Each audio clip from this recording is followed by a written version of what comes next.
Look, 3 years ago last Sunday, I entered this House for the first time as a newly elected TD as part of a new government, and we had a huge job of work in front of us with our country in economic ruin. I'm happy that 3 years on we have made progress in many of the key areas that we've targeted. 61,000 new jobs created, unemployment rate dropped from a high of 15.1% to under the EU average now of 12%, a clean exit from the bailout, Anglo-Irish and Irish Nationwide formally closed, promissory note deal restructured, the budget deficit continues to fall. We've seen the re-establishment of a leaner banking system with the establishment of the pillar banks, not to mention the development of Heydon Road, which was developed on from Croke Park, which for me, the biggest difficulty with Croke Park was it was a one-size-fits-all. From the highest paid civil servant to the lowest, everyone was treated the same. Heydon Road broke that inequity and makes it a fairer system. Those who run more contribute more. We've stuck to our commitment not to increase income tax or cut the basic social welfare rates, which is easier said than done, but one that has been very important to our overall recovery. While the economy dominated our agenda and the public's consciousness, socially, we've made huge strides, also addressing many issues like the Magdalene laundry issue, which has been swept under the carpet for far too long. We brought forward a children's rights referendum as a government who had set up the first ever ministry for children. We also passed the Protection of Life Bill, meeting head-on important and sensitive social issues that previous governments for far too long had ignored. We in Fine Gael at the last election had a 5-point plan, and that plan is working.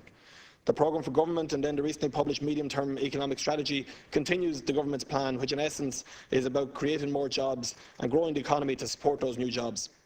An economy is driven by those who work and pay taxes. That burden has fallen on too few shoulders when unemployment has been high. By getting more people back to work, it allows us to reduce that burden on those who contribute. Between Minister Richard Bruton's Action Plan for Jobs and Minister Joan Burton's Pathways to Work, we have two government strategies working in tandem that is addressing the need for our state services to better adapt to a changing jobs environment and to focus on where the opportunities lie in the future.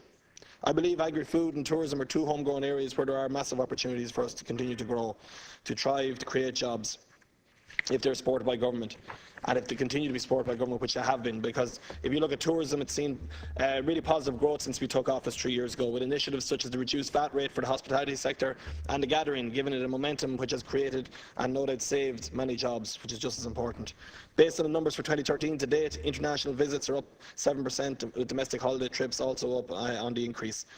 This is having a direct impact on job creation. In the last year alone, there was a 12% increase in the number of people employed in the tourism sector, and Fáilte Ireland estimates that an extra 8,000 jobs could be created in the sector in the year ahead. And these are in areas where there's very little other economic activity, which is all the more important. This government has prioritised tourism. That decision is paying dividends, and I'm happy to see that support will continue as one of our priorities for 2014. The agri-food sector is another domestic industry that has huge potential for growth. Small Irish food businesses are optimistic about their growth prospects, according to the findings of a recent Borbia food industry survey from December 2013. It was revealed that 67% of those surveyed stated that they expect their business to grow in 2014, and almost half claimed to have increased their turnover in 2013. The value of Irish food and drink exports approached €10 billion for the first time in 2013. This represents an increase of 9% on the previous year and 40% in the last 4 years, with revenues almost €3 billion higher than in the past. If we move on to the area of energy, and we've seen much focus on electricity and pylons and the proposed wind farms for the domestic and export markets. I welcome the recent announcement by Minister Rabbitte of the establishment of an expert group to examine the underground options as part of the GridLink and Grid25 projects. In tandem with this is the need for a full review of our overall energy policy as outlined in the Government White Paper 2007 to 2020, Delivering a Sustainable Energy Future for Ireland. A lot has changed since 2007 in this country, and with the recent publications of the European Commission's targets for 2030, now is the opportunity time for us to undertake a complete review of our overall energy policy, particularly when the newly formed expert group will be examining the potential of the underground and potential of 400 kV lines like GridLink.